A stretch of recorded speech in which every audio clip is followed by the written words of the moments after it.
Warroonni zulaa majlisni VIP akkamiiti akkasuma fireeminoo kamii ayuneeminoo kamii garaagarummaan isaa maalidha warri jettanii viidiyoon kun isin fayyada waan ta'eef hanga xumuraa ilaaltan malee biraan darbina isin jedha hedduu isin fayyada irraa baratanii akkasuma akkuma isin argitan kana kinooti majlisa baay'ee bareedaa ta'e jechuudha ka quraana irra qara'an tokko qaba akkasuma kan buna xixiqqishuu fireejaa qaba geexii daarii irraa lama qaba akkasuma mooyyuu teebilii hedduu haalaan guddaa ta'ee fi bareedaa ta'e fibra qaba beeftiraasii ajaa'ibaa qaba makaddaan isaa boondiidha waa hedduu jechuudha wanti sinas biraa biratan akkasuma kiisii mistiraa yookaan kiisa koornarii irraa hin qaba jechuudha koornara lama qaba akkuma isin argitan kana makaddaan isaatii fi beeftiraasiin akka walirraa hin kaane walirratti kan gadi gaxamamu lama qaba VIP osin hin jedhu lafatti miti jechuudha isa daleessifadha osin hin jedhu viidiyoo kana hanga xumuraatti ilaaltan malee bira hin darbina isin fayyada waan ta'eef viidiyoo akkanaa kana yeroo hedduu soixanii dhaabdanii jirtanii amma immoo na biratti ni argattu isin hin jedha asumaan subscribe like share godhaa hanga xumuraa ilaalaa isin hin jedha baay'ee isin fayyada waan ta'eef.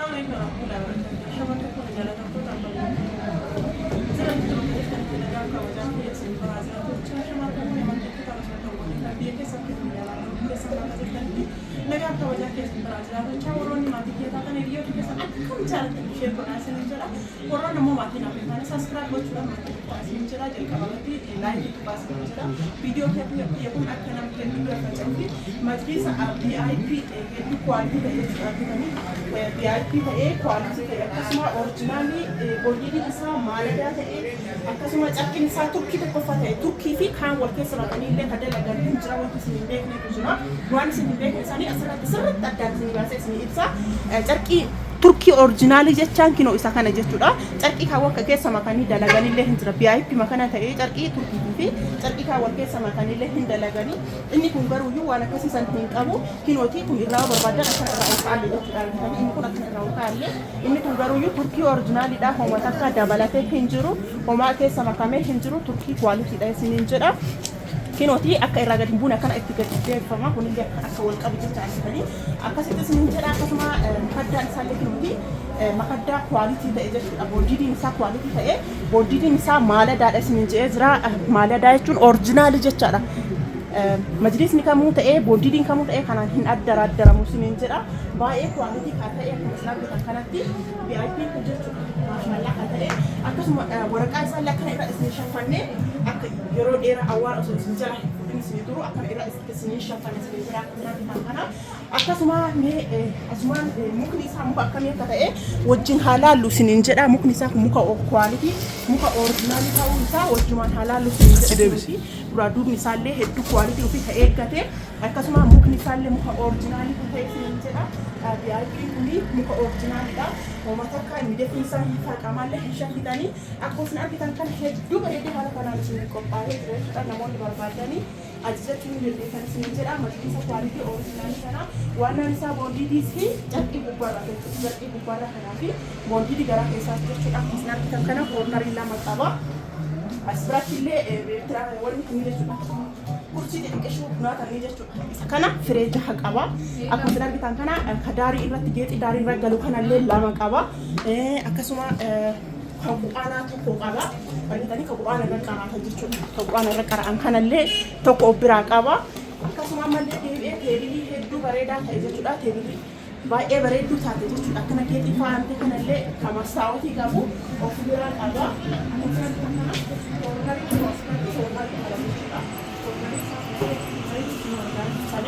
asirratti koornariin isaallee masaabaa qaba jechuudha. Koornariin isaa kuni masaabaa qaba. Asirratti kana koornariin isaa kuni masaabaa qaba jechuudha. Waan barbaadan keessa kaachuu dandeettanii gubbaa kanarratti hababaa waan barbaadanii geexxanii faayuu dandeettan jechuudha. Majlisa akkaan bareeduu fi kwalitii ta'e kana jechuudha. Carqii isaa ta'e wanti hundi isaa kwalitii ta'e kana nu biratti ni argattu isiniin jedha.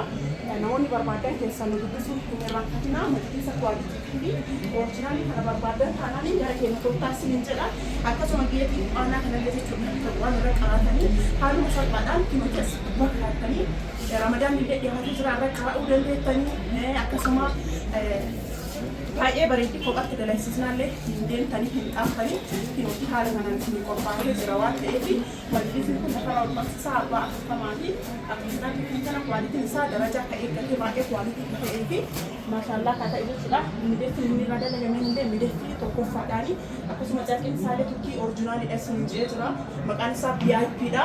Fireemii nuti jechuudha inni VIPdhaani baay'ee bareedee jeexanii faayame kana namoonni hajamtanii wanta keessan isaa isin jedha bitanii akkatti dalshanii akkasuma meeshaa orjinaalii meeshaa kwaalitii yoo barbaadanii nu biratti ni argattu isin jedha. Kana qofaa miti boonditii orjinaalii akkasuma fireemii irraa waan barbaadan jechuudha. Boonditiin orjinaalii abbaa kudhanii abbaa digdama abbaa soddoma abbaa afurtamaa akkasuma fireemii ayineenii biyyaatti kanaan waan barbaadan yoo barbaadan nu biratti ni argattu isin jedha. Kana qofa sun kan meeshaa kanichaa meeshaa kwaalitii jechuudha. Dirijjiitti kennatti ofii kennaa oomishni isin baasna. Meeshaa kana kanillee yoo barbaadanii magaalaa kamuu jechuudha. Geessuun hin daangessu naannoo Oromiyaa akka ta'e hundumaayyuu jechuudha.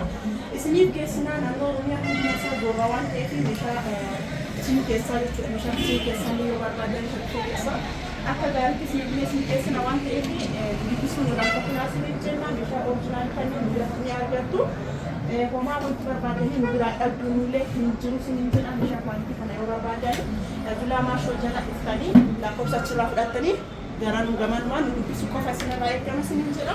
Meeshaa akkanaa kana eessa arganna jettanii warroonni gaaffii sirriitti ta'ee soqanii dhabdanii barbaadanii namarraa dhaabsiifaa ajajattan akkasuma biyyi keessan isin jala akka qisaasuuf namni barbaadan nu bira koottaa isin jedha. Qabxilaa gara tokkollee hin deemnaa hin ifaa jiraatiin nu irraa waan ta'eef gara keessatti nu dubbisuu qofatu isinirraa eegama isin jedha. Meeshaan keenya akkana fakkaata waan ta'eef waan gammaan dhageeffataniif galatoomaa isin jedha. Asuma viidiyoo kana saabskiraayib laayik sheer gochuun irraa fadhina. Hiriyoota keessatti sheer godhaa. Laayikii tuqaa isin jedha. Viidiyoo kun akka nama hedduu gaafa faca'uuf laayikii tuqaa. Warroonni meeshaa kana jechuu barbaadanii dhabdanillee isin fayyadaa keessan guddisaa warroonni hin taajabnellee hiriyoonni keessatti taajabtan waan jiraniif jiraaf sheer godhaa qoodaa isin jedha. Waan dhageeffatan galatoomaa nagaa.